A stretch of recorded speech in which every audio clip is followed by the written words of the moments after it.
no sensation.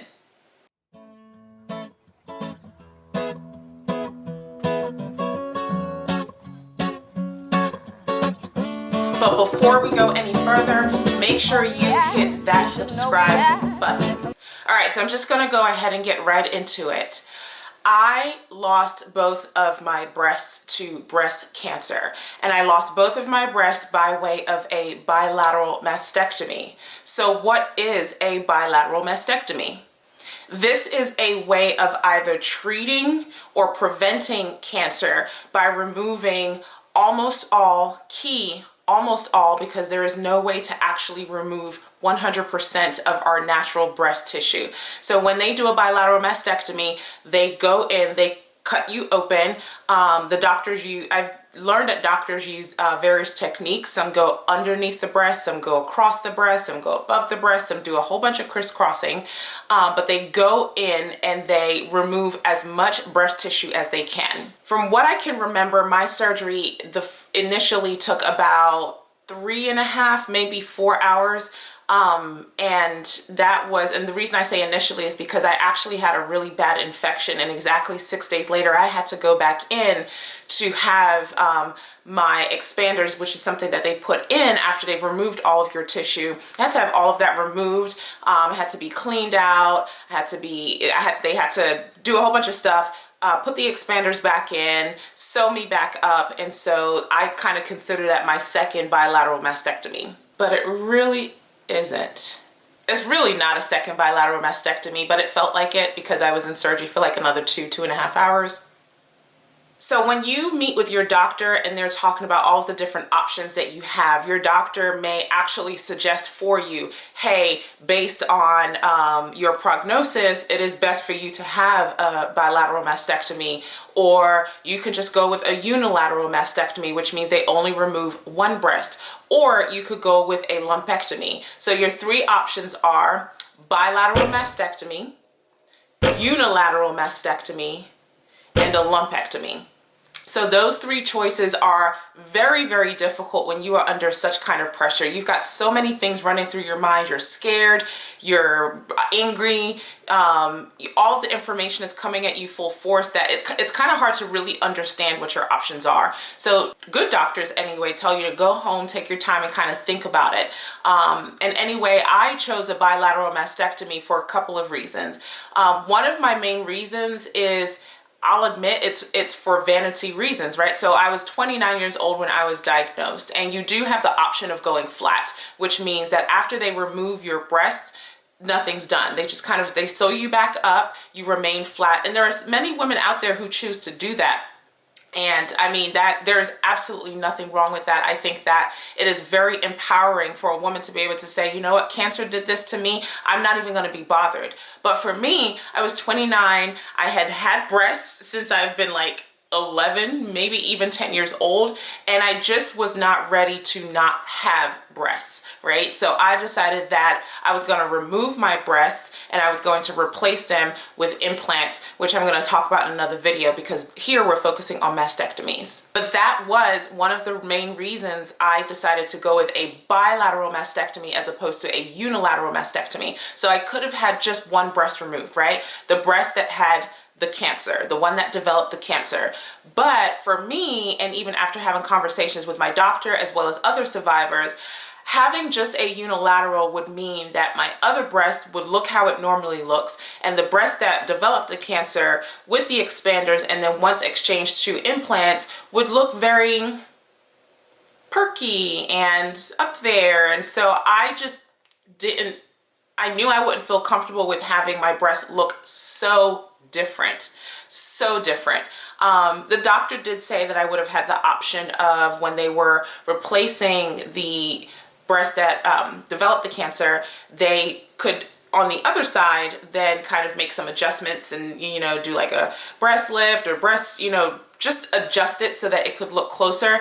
But the symmetry would not be as close as if I had just done a bilateral mastectomy. My second reason for choosing a bilateral mastectomy is because I just didn't want to keep or increase my chances of developing cancer in the opposite breast. I just want to throw out there, and I don't, for those of you guys who may not know this, and if you are recently diagnosed and you are looking and doing some research, having a bilateral mastectomy does not decrease your chances of a recurrence. I'm going to say that again. Having a bilateral mastectomy does not decrease your chances of a recurrence. What it can do is decrease your chances of a local recurrence, but it is not 100% because they are unable to remove 100% of your breast tissue. That sounds scary as AF. Scary. But it's a reality.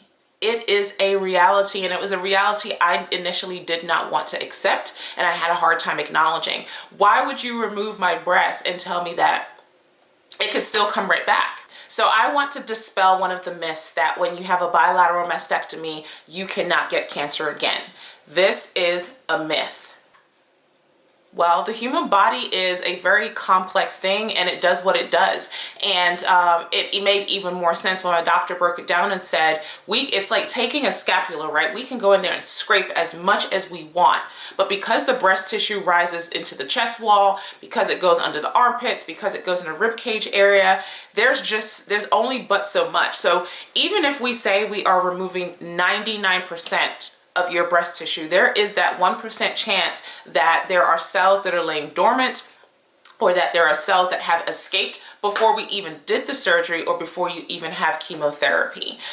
That's another conversation. But yeah, so that was my second reason. So one, it was for vanity, and two, it was to kind of, mitigate my chances of a local recurrence. But understanding that that does not mean that I cannot have a recurrence, whether it's in another part of my body, which is known as metastasizing, or if it's even in the same breast, because there are women who do have mastectomies, whether unilateral or bilateral, or even a lumpectomy, and still end up with breast cancer again. Now, I just want to throw out there that this video is not to scare anyone. It really is to educate. And I'm really passionate about putting this information out there because this is stuff I did not know. This is stuff they don't teach you in school. I'm still wrapping my head around the idea that we are being taught that if it doesn't run in your family, you have very, very little to worry about, when the reality is 80% of breast cancers, 80% of breast cancers are not related to genetics or family disposition. And here's the third reason actually of why I opted for a bilateral mastectomy. The way that I processed it, you have me under the knife, you have me sedated, you're chopping off one, might as well chop off the second one too. There is a chance of having cancer again because of the residual breast tissue. Like I talked about earlier, they cannot remove 100%. So the residual breast tissue, or still floating cancer cells that are roaming in your body, can create or later on lead to a local recurrence or a recurrence elsewhere in your body, which again, as I mentioned, is known as metastasizing. All right, so what happened after my surgery, after I was discharged and I went home? So I had drains put in, and I'm gonna insert a picture here. I had drains put in, and oof.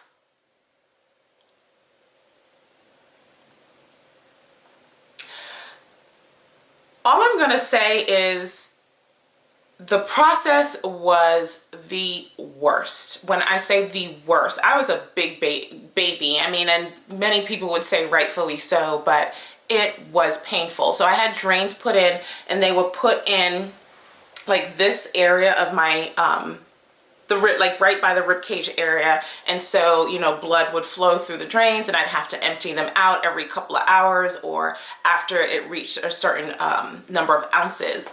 And I was home for 5 weeks. I was, again, like I said before, I was down for the count. I had to sleep on my back for, comfortably, I lied, not comfortably. I had to sleep on my back for over like 6-7 months because I had a bilateral mastectomy. So I couldn't sleep on the opposite side. If I had had a unilateral mastectomy, after sleeping on my back for a little bit, I would have been able to shift to the side that was not removed. But because I had both removed, I had to sleep on my back, and that was the only way of sleeping on my back and on an incline. And so the expanders that they place into your chest, the reason for that is if you're opting to have reconstructive surgery later, to be replaced with either implants, your own fat from another area of your body, they need to keep your skin stretched. Now, not all doctors take this measure. I know that some doctors will just kind of keep a woman flat, let her go through the rest of her treatment, such as chemotherapy and radiation, and then they will do reconstructive surgery later. Many doctors do what my surgeon did, my cosmetic surgeon did, and he put expanders to keep my skin stretched. Listen, those expanders, the only way I can describe it is, are you ready? The only way I can describe it is 2 coconuts and someone is just yanking it around your body, around the circumference of your chest. And it feels like that 24/7 for weeks. Getting up was a disaster. Sitting down was a disaster. Again, I'm so grateful for my husband, so grateful for my mother and all the help that I received, because I couldn't cook, I couldn't eat, I couldn't lift, I couldn't shower, I couldn't do anything. I was pretty much immobile. And when it got to a point where I felt comfortable enough to start walking around, I would go for walks out in the neighborhood. I would walk around the house. I would get up from the bed, go sit on the couch downstairs, get up from the couch, go sit on the bed upstairs to just kind of start getting my mobility. And the doctor also provided some range of motion exercises, because you do lose your range of motion. Not all of it, but you lose quite a bit of it, and everything's just really tight, especially if you had lymph nodes removed like I did. So what kind of mastectomy did I have? So there is a simple mastectomy, and then there is a nipple-sparing mastectomy. I couldn't remember it. And so the one that I had the nipple-sparing mastectomy. And so what this means is they save the nipple. So they go in, they do their thing, they remove the tumor, they scrape out, that's a really harsh way of saying it, but they take out as much breast tissue as they can, and they save the nipple. So what my doctor did is, and every doctor goes about this differently, just kind of depending on, what's going on in your chest area. But my tumor actually resided right behind my areola.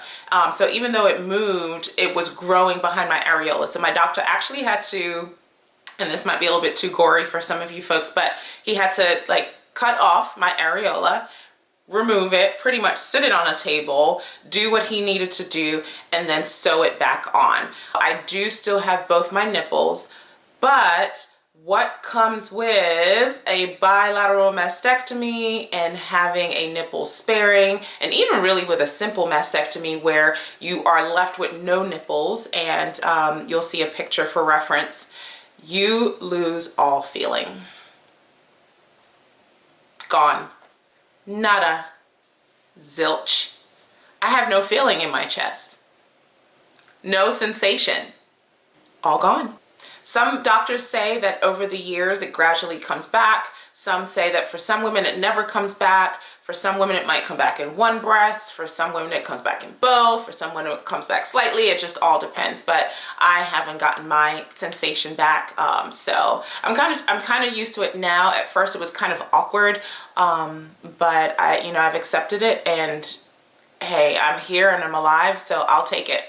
So how do you choose which one you want to go with? Whether it's a bilateral mastectomy, a unilateral mastectomy, or a lumpectomy. And I know I didn't go too much into a lumpectomy, but really quickly what that is they just go in and remove the tumor and in that area. So that could create a crevice in your breast area, just depending on the size of the tumor. So some women opt not to have a lumpectomy simply because of the size of the tumor. What doctors can do is they can take fat from another part of your body and fill that crevice so it just doesn't look sunken in that area. But fat that transfers doesn't always stick, so that doesn't always work. But again, going back to how do you choose? One, you've got to do what you feel comfortable with. 2, make sure that you're having conversations with your doctor. Have candid conversations, very honest ones. Don't be afraid to ask those difficult questions, even though you know that those questions or the answers will be difficult to hear. Ask those difficult questions. And if you know that you're going to be extremely emotional, which you are, because I was, you want to bring someone along with you who can sit there and take notes. 3, make sure you're doing your research. Look at pictures. I looked at probably 100 and something pictures of women who have had bilateral mastectomies, what it looked like when they had reconstructive surgery, what I would hope for my breast to look like based on whatever implants I choose, so on and so forth. So do your research, look at lots of pictures, bring pictures to your doctor, ask your doctor for pictures as well. And 4, please understand, your breasts will never look the same. They will never look like they once did. And even after a mastectomy, a lumpectomy, whether bilateral or uni, whichever one you get, know that your breasts will never look the same. And I'm gonna say, when you take those bandages off, you look at yourself and you're thinking, what the hell happened to me? Many of us feel deformed. And I remember going through moments where I couldn't wear certain shirts and I would cry because I wanted to wear a certain shirt, or we were all going out and I would put on a certain shirt and it would look horrible. I felt deformed, and there were times where it was only my husband that knew, because I would go crying to him that, I put on this shirt and I look, I feel crazy. I feel like I can't, just wearing this shirt, if I walked out of the house in this shirt, everyone would know something was wrong. And, it's one thing to be bald, and it's another thing to feel sick, but it's another thing for your breast to look so wonky. I'm human, and vanity plays a role in, my life. So yeah, that was very, very difficult. And even till today, as much as of a great job my reconstructive surgeon did, my breasts don't look the same. They never will. They don't sit the same. I'm covered in scars. I have scars left and right. It's just never going to be the same. But with each day that passes, it becomes easier to accept. And again, I think my doctor did a phenomenal job. For that, I'm grateful. So yes, guys, that's all I have for today. Yes, I lost my breasts. These aren't mine. But hey, if it keeps me here another year, if it keeps me here another 5 years, if it keeps me here another 20 years, I'll take it.